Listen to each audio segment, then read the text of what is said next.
एक बार कार्तिक मास की कृष्ण पक्ष की चतुर्थी तिथि को सेठानी सहित उसकी सातों बहुएं और उसकी बेटी ने भी करवा चौथ का व्रत रखा।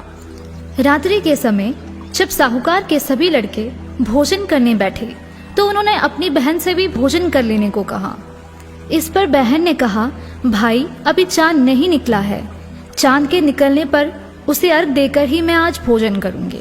साहूकार के बेटे अपनी बहन से बहुत प्रेम करते थे। उन्हें अपनी बहन का भूख से व्याकुल चेहरा देख बेहद दुख हुआ। साहूकार के बेटे नगर के बाहर चले गए और वहां एक पेड़ पर चढ़कर अग्नि जला दी। घर वापस आकर उन्होंने अपनी बहन से कहा, देखो बहन, चांद निकल आया है, अब तुम उन्हें अर्घ देकर भोजन ग्रहण करो। साहूकार की बेटी ने अपनी भाभीयों से कहा, देखो चांद निकल आया है, तुम लोग भी अर्घ देकर भोजन कर लो।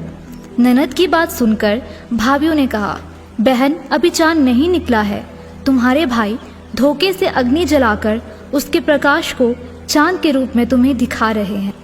साहूकार की बेटी ने अपनी भाभीयों की बात को अनसुनी करते हुए भाइयों द्वारा दिखाए गए चांद को अर्घ देकर भोजन ग्रहण कर लिया।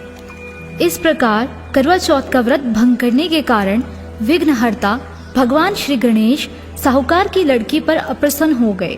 गणेश जी की अप्रसन्नता के कारण उस लड़की का पति बीमार पड़ गया और घर में बचा हुआ सारा धन उसकी बीमारी में लग गया।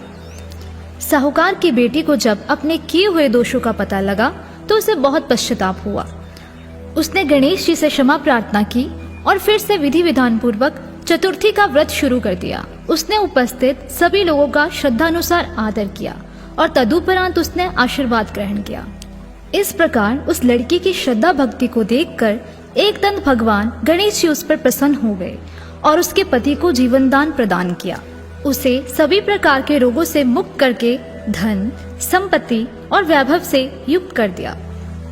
ओम श्री गणेशाय नमः। ओम श्री गणेशाय